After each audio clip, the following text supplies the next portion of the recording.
Hoje eu gostaria que a gente pudesse conversar um pouco sobre oração. A oração é a respiração da alma, é o oxigênio da alma. Por isso a gente está aqui para pedir a Jesus uma coisa. Vocês lembram o que os discípulos pediram para Jesus?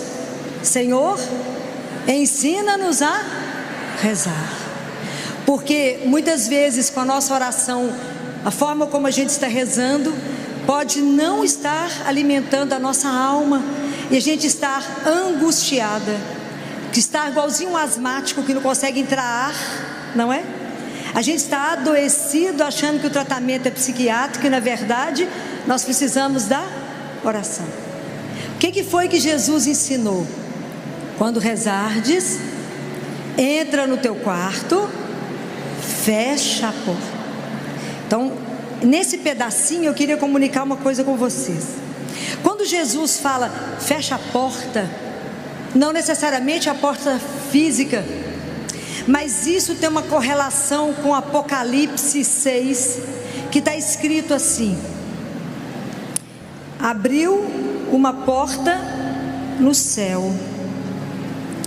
Apocalipse 4, desculpa, está escrito: havia uma porta aberta no céu. Então, quando você fecha a porta do seu quarto, quer dizer, você pede a Deus a graça do silêncio dos olhos, tem que fechar os olhos, do silêncio do ouvido para não ficar prestando atenção no que está acontecendo, no silêncio, porque não adianta fechar a boca e ficar pensando num tanto de coisa. Se esvaziar, o céu abre uma porta para que você entre e fala: vem aqui que eu vou te ensinar algumas coisas. Mas tem uma senha para entrar no céu, sabe qual é? Tem uma senha, alguém arrisca? Tem uma senha. A senha é Pai. Pai. Aí você entra e fala: Pai. Ele fala: à sua espera. À sua espera. O Senhor nos espera todos os dias, todo momento da nossa vida. E aí ele fala: entra no seu quarto, fecha a porta. E ele fala: não multipliqueis as palavras, como fazem os pagãos que acham que serão escutados pela força das palavras. Antes que vocês possam falar, o vosso Pai sabe o que vocês precisam. Vou contar uma história para vocês de oração, que foi uma das coisas que mais me impactou. Lá no hospital, nós recebemos uma criancinha com síndrome de Down, com uma cardiopatia grave, chegou com infecção. A gente teve que tratar da infecção para conseguir operá-la. Operamos, ela estava gravíssima, gravíssima. E uma das minhas funções era sentar com os pais e dar a notícia. Eu sentei com essa mãe e falei com ela: a neném está muito grave, e hoje nós temos só duas possibilidades.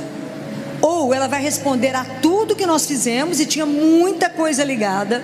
Neném no respirador, com óxido nítrico, os médicos que estão aqui sabem do que eu estou falando. Muitos remédios. Ou ela vai morrer.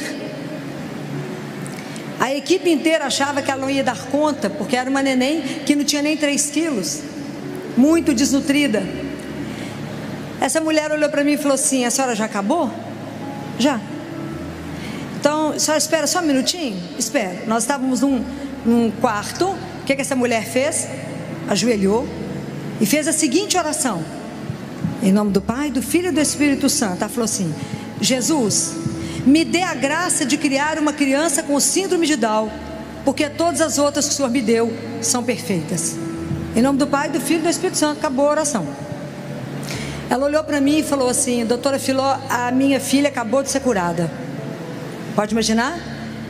Eu entrei com ela para dentro do CTI. O paciente, a criança é muito grave, e ela falou comigo assim: a senhora sabe que eu sou analfabeta e que eu não sei ler, mas eu reconheço todos os números, doutora, e todos os dias a senhora irá vir cá e me contar que diminuiu um número desses remédios.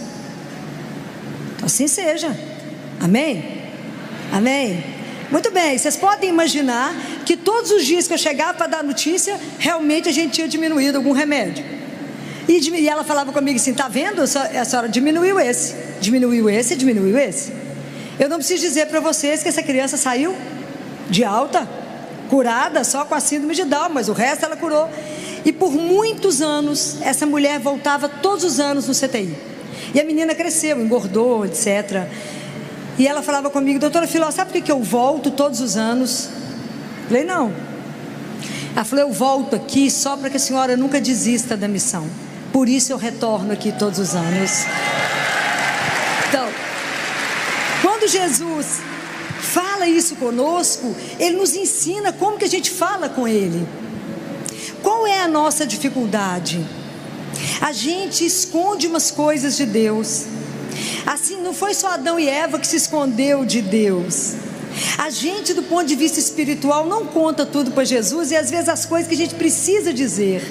Então, oração significa que eu me rasgo, que eu me coloco nua diante de Deus. É necessário eu me expor inteira para Ele, porque qual é a ilusão que a gente tem que esconde o que de Deus? Qual é a ilusão? Nós temos ilusão. Ele nos conhece, Ele nos viu dentro do útero da nossa mãe. Então, é uma ilusão que a gente esconde alguma coisa. Então, existe um livro que eu gostaria que vocês todos lessem. Esse livro, na verdade, Jesus fez para os sacerdotes, mas a gente vai lá e lê também, né? Porque ele fala que esse livro iria chegar nas mãos daqueles que Ele permitisse. O livro tem um título que se chama, ele em latim o título, mas ele é em português, escrito Ensino Iesu. É a conversa de Jesus com um monge, e esse monge está vivo, então o livro é só escrito um monge beneditino. E quando Jesus ensina assim para ele: quando você vier me ver, vier conversar comigo, vem e fala comigo assim: Senhor, conta para mim os seus problemas, traga todos, traga os problemas, porque, essa é a frase dele, porque a solução eu as tenho. Pode imaginar que Deus é esse? Que eu posso chegar diante dele e contar um problema, mas não dê solução para Jesus. Conta para ele: Jesus, meu marido perdeu o emprego, só. Jesus, meu filho está fazendo isso, só. Venha para mim e traga os seus problemas, porque a solução eu as tenho. Pode imaginar que Deus é esse? Que coisa escandalosa que é uma coisa chamada oração. É a forma que o nosso Pai nos permite falar com Ele. Porque uma oração Deus escuta, e se a gente não atrapalha Ele, faz. E Ele ensinou uma outra coisa linda, que Ele falou: quando você vier aqui fazer adoração, e você for interceder por alguém que você ama, aí Jesus fala assim: o que falaram com Jesus quando Lázaro estava doente? Vocês lembram disso? Falaram assim para Jesus: Jesus, Lázaro, a quem tu amas, está doente. Então Jesus falou: vocês vão chegar aqui no Santíssimo, aí você vai fazer adoração. Fala com ele: Jesus, meu filho fulano, a quem tu amas, está doente. E aí, Jesus continua, ele fala: aí você tem que confiar no amor que eu tenho por essa pessoa. Não tem que sugerir nada, e nem tem que ter curiosidade sobre o que eu vou fazer com ela. Ok? Porque a gente não pode ficar lá falando com Jesus: ô Jesus, você já resolveu aquele negócio? Porque quando a gente entrega, é dele. É dele. É dele, não te pertence mais. É somente dele. Isso, e ele falou: não fique preocupado com a vida do outro, preocupe apenas com a situação da sua alma, porque eu posso te chamar hoje. Jesus não é brinquedo. Não fica curioso com a vida do outro, mas preste atenção na sua alma. E isso é uma das coisas tão lindas. Vocês têm ido fazer adoração ao Santíssimo? Pelo menos uma vez por semana? Ah, muito bem. Tem que ir lá ver Jesus. Ele se queixa do quanto ele fica sozinho. Sabia que essa é a 8ª dor de Nossa Senhora? Ela conta isso, que é o abandono de Jesus do Santíssimo, é a 8ª dor dele, que a gente passa na porta da igreja e não vai lá dar um beijo nele, não vai lá falar com ele. E Jesus, ele escuta. E sabe o que me encanta na oração? Porque você não tem que marcar a hora, ele que te espera, você chama, ele está ali, ele não te exige uma roupa nova, ele não te exige nada. E aí a gente reza deitado, coberto e no escuro. Estou falando alguma mentira? Qual consciência que temos de Deus vivo? Zero. Se eu for na sua casa agora, você vai colocar a melhor toalha, melhor louça, e eu sou nada, um pó, igual a você. Mas Ele é um Deus vivo. Compreendem? Falar com Jesus é simples. Em outubro, eu faço adoração algumas vezes por semana. E aí eu saio do CTI, passo para fazer adoração. Cheguei lá e falei com ele: Jesus, a gente tem que programar tanto de assunto, né? Eu tenho muito assunto com ele. Falei com ele assim: Jesus, primeira coisa que eu preciso falar com o senhor é que as cadeiras lá das mães ficarem no CTI está muito ruim. O senhor olhou? Que a cadeira está dura, Jesus. As coitadas das mães ficam ali, não tem como inclinar, não tem como levantar as perninhas, não tem nada. E elas não ficam umas horas, elas ficam às vezes dias, meses. Então, o senhor falou que é para trazer o problema. Nós somos pobres, não temos dinheiro para comprar. Problema entregue, ok? Problema entregue. Entregue está entregue. Agora eu falei, agora o próximo assunto. Aí nós vamos para os outros assuntos. Pega aquilo lá, o dinheiro me pertencia. Isso foi na quinta-feira. Na segunda-feira eu estava no CTI trabalhando. Quando eu olhei para a porta, tinha um dos milionários que costuma ir lá me visitar. Aí eu cutuquei Jesus, falei com ele assim: o senhor já trouxe as cadeiras? Ah, que eu tinha certeza que ele tinha levado as cadeiras. Certeza que ele tinha levado.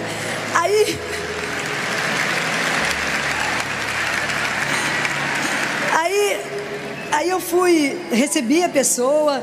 Ele olhou o CTI e falou: doutora Filó, mas eu adoro vir aqui. Esse lugar é tão arrumado, tão bacana, tudo de primeira. Aí eu falei com ele assim: que nada, as cadeiras como é que são ruins?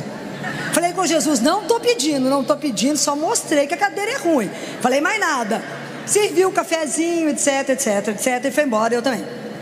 Na hora do almoço ele me ligou e falou: doutora Filó, eu não posso dirigir o carro que eu dirijo, dormir na cama que eu durmo, ter avião que eu tenho e saber que um irmão está dormindo naquela cadeira.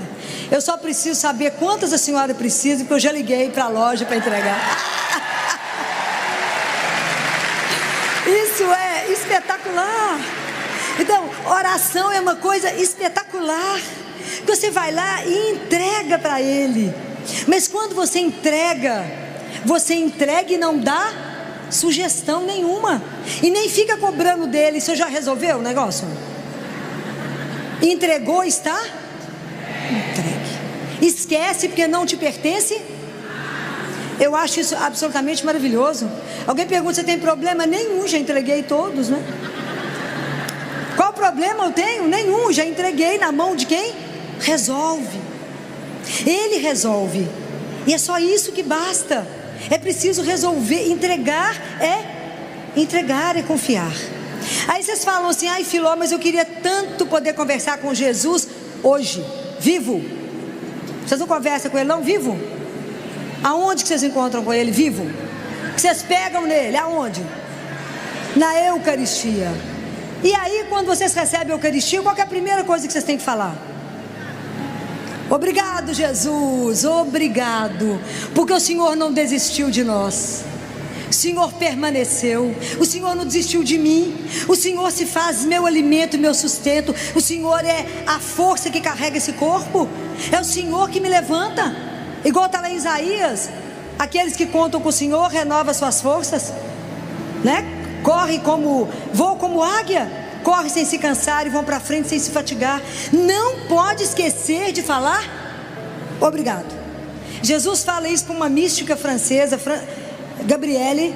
Ele fala: Gabriele, quando você recebe uma visita importante, você não deixa ela sentada na sala e vai para a janela ver quem está passando. Mas é assim que a gente recebe a Eucaristia. Recebe a Eucaristia e fica de olho em outro que está comungando, vê na roupa do outro. Ou vai para os pés de Nossa Senhora com todo o amor que eu tenho a ela. É lugar de ir para ela? Não. Vocês acabaram de receber Jesus vivo. Como é que vocês vão parar em outro lugar e ficar vigiando quem está rezando ou não? Presta atenção, porque nós andamos comungando como se fosse rotina. Será que a gente tem noção que a gente recebe corpo, sangue, alma e divindade? Será que eu entro naquela fila com o respeito que eu devo? Será que eu me inclino diante dele? Nós vamos parecer que está numa festa, no shopping. Vocês vão receber. Cuidado com as comunhões erradas. Isso não é brincadeira. É Jesus vivo. vou. E Ele permanece conosco em torno de 10 minutos. É um mistério maior. Como é que pode Deus vir até nós? Ele, o Senhor de todas as coisas, vem até mim, vem até a minha miséria. Isso é de morrer de emoção. Isso não é brincadeira receber esse Deus. Não, é você nele e ele em você. Ele nos absorve e nos transforma, mas mostra para Ele a sua miséria. A hora que você for ao Santíssimo, fala com Ele. É tão lindo. Eu tenho uma devoção particular à Sagrada Face de Jesus. Tenho uma devoção particular em Santa Teresinha. Era Santa Teresinha do Menino Jesus e da Sagrada Face. Bem, eu tenho essa devoção particular que Jesus pede. Quem nunca leu, nunca estudou devoção, tá no YouTube, vocês vão conseguir coisas belíssimas lá, para vocês lerem, que Jesus pede. Essa devoção começa na terça-feira de carnaval, mas toda terça-feira a gente reza o terço da Sagrada Face. Mas a hora que encerra o terço, tem uma oração final que eu recito para Ele todos os dias na Eucaristia e na hora que eu vou no Santíssimo, que fala assim: ó Sagrada Face do meu Jesus, meu amor, meu único amor, minha luz e minha vida, fazei que eu ame somente a vós, nada conheça fora de vós, ame-vos unicamente, e que enfim não viva a não ser convosco, de vós, por vós e para vós. Assim seja, amém. Aí eu termino de rezar isso e falo com ele: Jesus, eu queria que o Senhor recebesse essa oração, que é um desejo do meu coração, mas eu também queria que o Senhor recebesse a minha miséria, que eu sou incapaz de viver isso que eu acabei de falar. Eu sou incapaz, porque são graças e graças e graças e graças espirituais que eu preciso para poder viver isso que eu acabei de falar, porque eu não sou capaz. Então, a gente não é capaz de rezar isso, viver isso, porque isso é grande demais. E o nosso progresso espiritual, ele precisa da graça de Deus. Como diz Santa Teresinha, tudo é graça. Quem sou eu para fazer qualquer coisa no meu progresso espiritual? E vocês têm pedido a Deus as graças espirituais para o crescimento seu? Porque a gente vai diante de Jesus e fala: eu estou precisando de uma casa, de um carro, de um marido, de não sei o que, não sei o que. Presta atenção. Deus Pai, naquele livro Diálogo com Catarina de Siena, ele fala: Catarina, os meus filhos só pedem coisas materiais. Não que não precise, mas Ele não sabe de tudo antes que a gente abra a boca? Sabe? Eu não tenho que confiar nele? Deveria. Ele é meu pai, eu deveria confiar. Mas Ele fala: os meus filhos não me pedem graças espirituais. Não vejo ninguém sofrer porque não adquiriu humildade, paciência, tolerância. A gente não pede. A gente não pede. É preciso dizer a Jesus assim: Jesus, olhe para a minha miséria, olhe para mim, o Senhor que me conhece, e me conceda as graças que eu preciso para chegar no céu, senão não chego. Compreende? É assim, que senão não ganhamos lá. É preciso permitir que a gente esvazie para que Deus se torne tudo em nós. É o que dizia João Batista: é preciso que eu diminua para que Ele cresça. Não tem ego aqui, o ego tem que morrer para que Deus seja tudo em nós. Compreendem isso? Então, a hora que a gente for até Ele, fala da sua miséria, fala: Jesus, eu não dou conta de rezar. Fala com Ele até da sua impossibilidade de rezar. Fala: Jesus, tem dia que eu estou com preguiça de rezar, não quero rezar. Jesus, eu estou cansado. Então a gente fala assim com Ele: hoje o Senhor sabe que eu estou cansado, não vou rezar. Quem que perdeu? Ele ou você? Claro que somos nós. Claro que somos nós.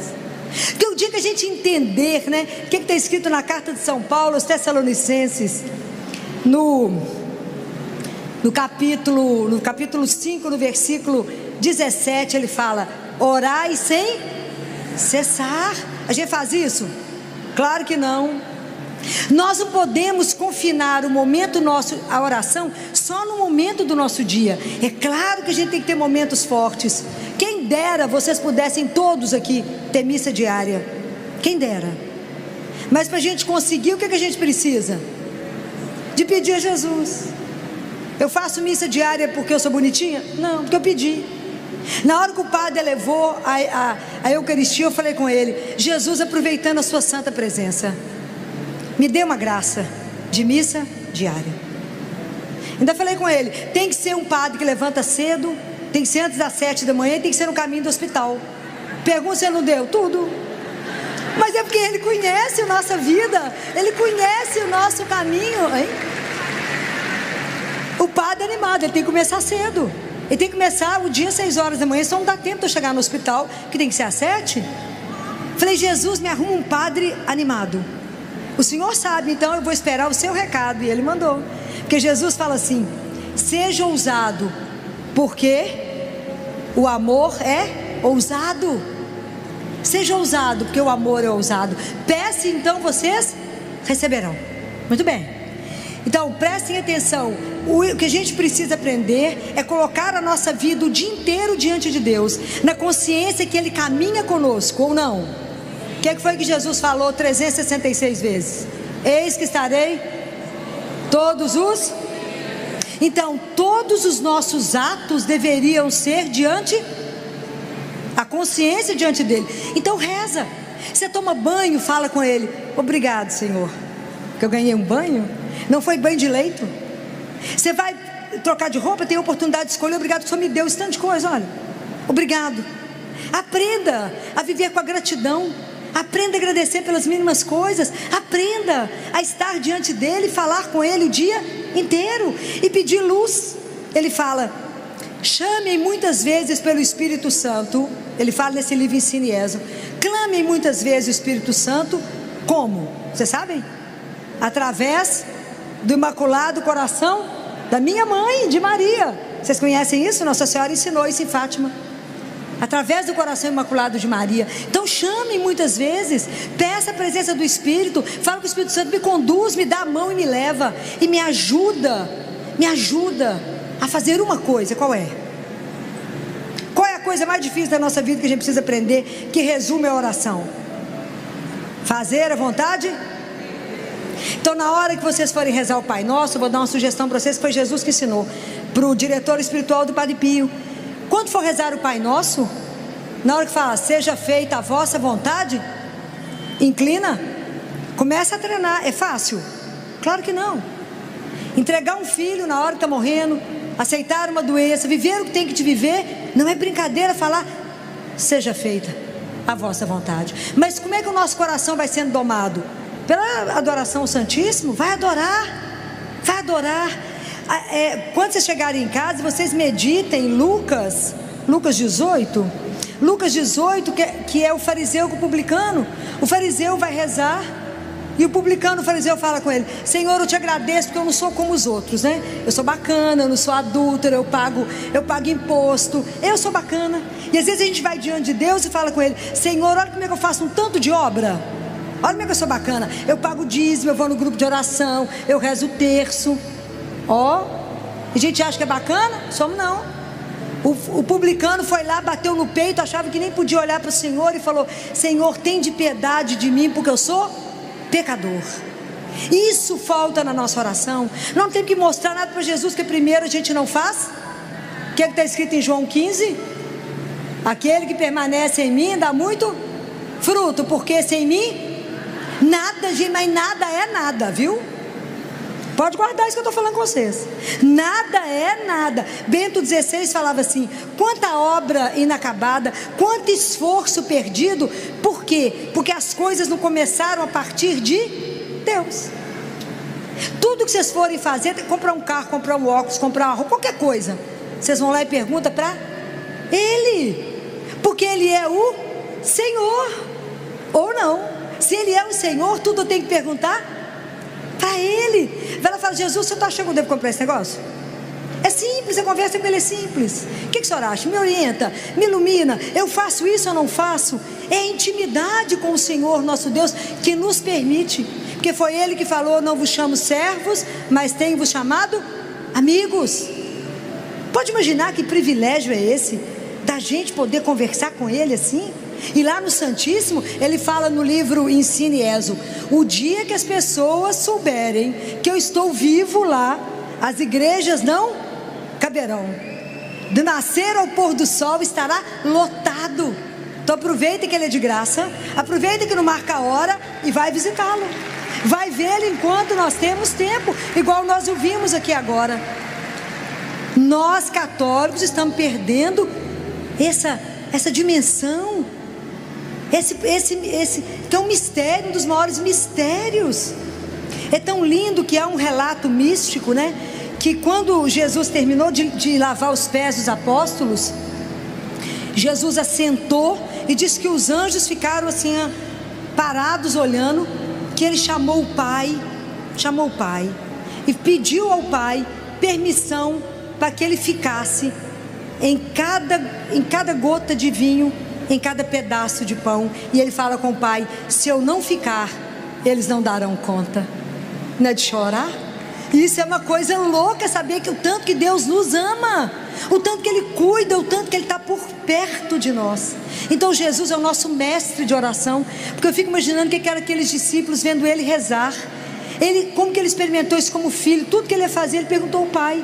Passou a noite em oração para escolher os apóstolos. Tudo que ele ia fazer, ele falava com o Pai. Nós que não sabemos nem engatinhar, achamos que resolvemos tudo sozinho. E resolvemos? Não. Bem, essa é uma parte que eu queria que vocês entendessem. Mas eu queria falar de uma outra coisa. Jesus fala nesse livro, Ensina e Rezo, que depois da Santa Missa existe a oração que mais agrada ao céu. Vocês sabem qual é? Qual a oração que mais agrada ao céu? É rezar o terço. Ele fala que essa oração foi feita no céu para os corações simples, porque é uma oração simples. Então preste atenção nisso. Nossa Senhora pediu há mais de um século, e não há aparição que ela não peça, que reze o terço. O terço, ele é contemplativo, é uma oração contemplativa. Então as pessoas falam: mas não dou conta de rezar porque é repetitivo. Presta atenção. Quando a gente reza o terço, o corpo do terço é Pai Nosso, Ave Maria, ok? Mas a alma do terço são os mistérios da vida de Jesus, que são os mistérios da nossa salvação. Então à medida que a gente vai rezando o terço, nós vamos recebendo graças que vai passando da cabeça para o coração, e a nossa vida começa a ser meditada no terço, os nossos problemas, nossas alegrias, sob o olhar de Jesus e de Maria. Jesus descreve assim nesse livro, que a oração do terço pode curar doenças incuráveis. Ele fala, que à medida que a gente reza, as graças são derramadas. Essa palavra é dele, não é minha. As graças são derramadas, e às vezes a gente não tem noção. Então é preciso rezar o terço todos os dias. É preciso rezar o terço todos os dias. Mas é tanta graça que é derramada, que tudo acontece para que a gente não reze. O menino chama, alguma coisa acontece, marido, tudo acontece para você não rezar. Então você precisa pedir a graça. Você pede a Nossa Senhora, fala: só me dá a graça de rezar o terço todo dia, senão a gente não pense que a gente, pelas nossas forças, a gente é capaz de alguma coisa. Jesus fala também isso no livro. Ele fala: não confie em você, confie apenas em mim. Olha que coisa difícil. Falou, Jesus, está entregue, meu filho. Não posso confiar em mim que eu não presto, mas no Senhor tudo entregue. Compreendem? É tudo entregar para Ele. O terço é o nosso caminho de santificação. E o terço, ele tem um poder tão interessante, porque ele tem também uma função que nos relembra os cenáculos que Nossa Senhora ficava com os apóstolos. Lembra quando Bento XVI renunciou? Lembram? O que o povo fez? O povo foi para a Praça do Vaticano e começaram a rezar o terço, cada um numa língua, juntos, mas um falava aí o pessoal respondia na sua língua. Eles voltavam exatamente no cenáculo. Eles estavam juntos com Nossa Senhora, pedindo a Nossa Senhora que intercedesse pela igreja naquele momento difícil. Fala: a Senhora é mãe dele, é mãe da igreja, nos ajude nesse momento de dificuldade. Compreende a importância? E tem uma outra coisa maravilhosa. Quando Nossa Senhora falou lá em Fátima para os meninos assim: pela oração do terço depende o quê? A paz do mundo. Nossa Senhora falou isso. Por causa da oração do terço depende a paz do mundo. A gente fala, mas eu rezar o terço na minha casa depende da paz do mundo? É porque a gente está acostumado e quer coisas espetaculares, né? E Deus tem isso, né? Ele pede muito pouco para o tanto que Ele vai fazer. É sempre muito grandioso. Lembra da história de Naamã, o sírio? Lembra do sírio que tinha leproso, Naamã, lembra? Que aí, não lembra não? Está na palavra de Deus. E que aí ele vai lá em Israel procurar Elias, lembra? E aí primeiro ele foi no rei de Israel, o rei falou que não era com ele, foi com ele em Elias, e Elias não saiu de onde estava e falou, manda ele mergulhar 7 vezes no Rio Jordão. Aí Naamã ficou bravo, falou, eu andei tanto aqui para mergulhar nesse rio fajuto, eu moro num lugar que tem um rio grande, o rio Eufrates, por que eu vou entrar aqui? Aí foi embora, estava indo embora, o servo dele correu atrás dele e falou, meu senhor, mas se ele tivesse pedido uma coisa difícil, o senhor não faria? Faria, então, é só mergulhar 7 vezes na água. E aí ele mergulhou 7 vezes, ficou com a pele igual de uma criança. Então não duvidem do poder do terço, porque quem faz as coisas somos nós. É Deus, é o Senhor. Ele só nos pede que reze o terço. Então vou contar uma outra história para vocês. Então muitas histórias de terço, né? Mas eu escolhi uma que em 2011, acho que foi 2011, por aí. O meu irmão, atleta, saudável, estava no fórum trabalhando, advogado. Quando ele teve um quadro agudo, ele falou, chame meus irmãos que eu estou morrendo. O pessoal achou que ele estava tendo uma crise conversiva. Na verdade ele estava em hipóxia cerebral. E aí quando a médica me ligou, eu falei, não, meu irmão é um gentleman, ele não faria o fato de ele estar agitado, está faltando oxigenação cerebral, manda ele para mim aqui para Belo Horizonte, uma ambulância de CTI. E assim ele chegou, fui direto com ele para o hospital. Quer dizer, eu já esperava por ele na porta do hospital. Achei que era um aneurisma que havia rompido, não era aneurisma. Aí funcionamos, levei ele para o CTI, ele estava em coma. E começamos a tratar meningite bacteriana e viral, porque apesar de não ter febre, apesar de nada, a gente não podia perder tempo. E meu irmão começou a fazer muitos exames, estavam esclarecendo o diagnóstico dele, e que depois esclareceu que ele fez uma dissecção aguda de artéria vertebral, e que se vocês veem as imagens, é impressionante, que parece um dedo que para lá na porta do centro respiratório, então ele teria morrido. E os médicos falaram comigo das sequelas todas que ele ia ter, etc, quanto tempo de sequela, etc. E aí eu estava com ele no box do CTI, rezando terço, continuamente, com ele em coma, e estava rezando o terço da libertação, conhecem? Se a gente fala o nome de Jesus mais de 200 vezes. Então quando eu terminei de rezar, um deles, né, a técnica de enfermagem chegou e falou comigo assim, você precisa sair para resolver o problema do seu irmão de um exame. Deixei meu irmão em coma e fui resolver o problema. Quando eu voltei, essa técnica falou comigo assim, eu tenho um recado para você. Falei, pois não. O sacerdote que você chamou veio aqui. Eu falei, que sacerdote? Ela falou, eu falei, ele deixou o nome? Não. Ele deixou um telefone de contato? Não. Era o capelão? Não, eu conheço o capelão, não era. Ele foi em algum outro box? Não. Ele veio aqui e deixou um recado para você, que o recado é esse. Fala para a acompanhante que estava sentada ali, que conforme solicitado, eu vi, que ela pode ficar tranquila, que não vai ter nada. Meu irmão saiu do CTI, do hospital, aí eu estava de costas para ele, porque eu estava conversando com a técnica, e ela falou, ele só levantou as mãos e rezou, e eu realmente não tinha chamado ninguém, e o meu irmão, nessa hora, estava em coma, puxou minha roupa e falou, Filó, onde eu estou com fome. Foi para casa, sequela zero, tudo zero, e o médico que repetiu o exame dele um mês depois, a arteriografia, falou comigo, Filó se eu não tivesse feito o primeiro exame, eu mesmo feito o primeiro exame. E hoje, um mês depois, repetindo o exame, eu diria que você falou mentira, porque a artéria que o seu irmão teve o problema está melhor, é muito mais perfeita do que a outra. E eu falei com ele: doutor Alexandre, vou dizer uma coisa para o senhor, porque o senhor é ateu, mas eu quero dizer para o senhor que aquilo que Deus cura, Ele não remenda, porque Ele é o Senhor, não é?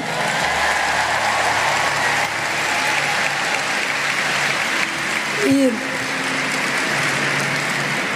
antes de eu encerrar, eu quero contar mais uma história do terço, não é? Que em 1983 eu estava num grupo de oração da Renovação Carismática, eu estava no 3º ano de medicina, e o grupo estava cheio, e foi a primeira e única vez que o grupo foi dentro do pensionato, que eu morei com freira há muitos anos, né? Tive essa graça de morar com as freiras, e eu estava lá no fundo, em pé, quando o coordenador do grupo, que era um homem muito ungido, tinha um apelido de índio, veio subindo até onde eu estava. Eu falei: Jesus, vem o senhor, né? Sabia que ele arrumou alguma confusão. Apontou o dedo para mim e falou assim: Jesus está te pedindo para rezar o terço todo dia. Eu falei: qual é o resto do recado? Porque ele sabe que eu rezo o terço todo dia. Ele já sabe. Eu sempre rezei o terço. Ele já sabe que eu rezo o terço todo dia. E no pensionato que eu morava com mais 2 meninas no quarto, Nádias, deram 2 Nádias. E na minha turma era só eu que já estava na faculdade. Todo mundo tinha 17 ou 18 anos para fazer vestibular. E a gente rezava todo dia o terço às 11 da noite. Muito bem, ele falou, eu falei: pode falar o resto do recado, porque Jesus não dá ponto sem nó, a gente é amigo, eu sei que tem alguma coisa atrás dessa história. Ele falou: ele não falou nada, ele te mandou rezar o terço todos os dias. Ok. O meu quarto ficava, casa de freira, aqueles corredores compridos, e tinha um bebedouro por andar. Então, 11 horas da noite, que tudo fechava no pensionato, imagina, um telefone para 200 mulheres, ninguém acredita nisso, né, gente? Fala a verdade. Um telefone para 200 mulheres, e os moços achavam a gente, eu tô para lá. E o meu quarto ficava do lado do bebedouro. Como estava tudo desligado, tinha um silêncio. O pessoal estava na fila esperando para poder pegar água para levar para o quarto, e escutava a gente lá rezando Ave Maria, né? Santa Maria.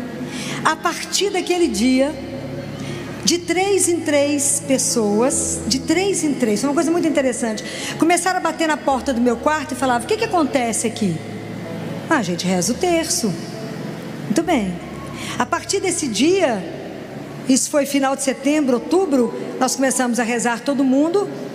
E perto do Natal, antes das férias, nós éramos mais de 100 mulheres que rezavam o terço todas as noites. Mal sabia eu pensar que Jesus tinha uma missão, não é? Quando Ele me mandou o terço todos os dias, isso tem 40 anos, dessa ordem, que até agora não recebi outra para parar. Ele mandou rezar o terço todo dia. Na verdade, Ele me preparava, Ele me evangelizava, que o cano sujo é o primeiro que recebe água limpa, não é assim? Então, Ele tinha que me ensinar para que hoje eu pudesse estar aqui. Mas começou com o terço. Então, é a desproporção daquilo que Deus pede para aquilo que Ele faz. Então, continua assim: eu rezo o terço e Ele faz o resto. A dobradinha é assim, né? O senhor quer que eu reze o terço? Sim, rezo o terço, o senhor faz o resto, né? Então, eu queria pedir demais a vocês assim: não deixem de rezar o terço. Vocês não têm dimensão de quantas graças serão derramadas. Eu não tenho tempo para contar para vocês quantos milagres eu já presenciei pelo terço, porque Jesus fala nesse livro da alegria que Ele tem de conceder as graças através das mãos de Nossa Senhora. Então peça, reza. É mãe, eu amo rezar, porque quando a gente fala Santa Maria, Mãe de Deus, roga por nós pecadores, que hora? Agora. E agora é agora. Quando o filho tem aperto, ele grita quem? E aí ela cutuca Jesus e fala: agora, é agora. É assim que a gente vive, é pedir na mãe. Tem coisa que você não precisa nem falar. É igual quando a gente vai no Santíssimo. Tem hora que você só chora, entrega suas lágrimas, entrega a dor, entrega a impossibilidade de rezar, entrega tudo e fala: eu não tenho nada. Como diz Santa Teresinha, quando eu chegar diante do Senhor, eu vou entregar o quê? As minhas mãos vazias. Porque o que eu fiz? Nada. Quem fez tudo? Ele. Então a gente precisa aprender isso, né? Oração é um dos maiores presentes que nós recebemos de Deus. Guardem um momento único do seu dia, que você vai estar sozinha com Ele. Mas não deixe de passar o dia inteiro em oração, em ação de graças e pedindo o dia inteiro: Senhor Jesus, tem de piedade de mim, pecadora. Senhor Jesus, tem de piedade de mim, pecadora. Vai falando isso o dia inteiro. Quantas situações a gente passa que a gente precisa de pedir Ele o dia inteiro. Não sei se sou eu, porque meu marido que está ali falou que a maior alegria da vida de Jesus é quando eu durmo, que ele tem sossego, que a maior alegria da vida dele é a hora que eu vou dormir, que aí Jesus pode descansar. Mas antes de terminar, eu quero encerrar com um poema que foi feito para Nossa Senhora, que quem deu voz a esse poema foi Fulton Sheen. Vocês já ouviram falar nele, né? O arcebispo americano maravilhoso, não é? Ele deu voz a esse poema em 1950. Mas é lindo, e eu não poderia deixar de encerrar essa uma reflexão sobre a oração, para a gente pensar nisso, sem pedir a Nossa Senhora. E é tão lindo porque ela está ali, a Nossa Senhora das Graças, com o manto azul, e a oração fala assim: querida Senhora vestida de azul, ensina-me a rezar. Deus se fez teu filho pequenino, diz-me o que falar. Não costumavas nos teus joelhos sentá-lo com afeição? Não lhe cantavas tu também, como a mamãe, uma canção? A sua mãozinha de noite tu seguravas? Contavas a ele histórias do mundo? Ele não chorava? Se eu conto a ele pequenas coisas que me acontecem, tu achas mesmo que essas coisinhas o enternecem? Fazem barulho as asas dos anjos? Tu que já sabes, conta para mim. Será que ele escuta quando eu sussurro? Será que ele entende agora se eu falo assim? Querida Senhora vestida de azul, ensina-me a rezar. Deus se fez teu filho pequenino, tu sabes me ensinar. Ave Maria, cheia de graça, Senhor é convosco. Bendita sois vós entre as mulheres, bendito é o fruto do vosso ventre, Jesus. Santa Maria, Mãe de Deus, rogai por nós, pecadores, agora e na hora de nossa morte. Amém.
Cada día que amanece veo tu luz brillar. En mi corazón florece un deseo de paz sin cesar. Tu sonrisa es mi guía en la tormenta y la calma. Quiero verte siempre feliz, es un anhelo que nace del alma.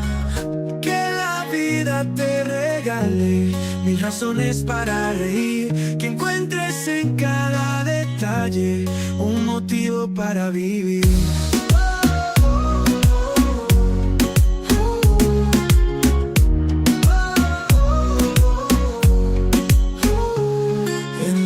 días grises y oscuros, quiero ser tu rayo de sol, que ilumina todos tus muros y te envuelve en un dulce amor. Cada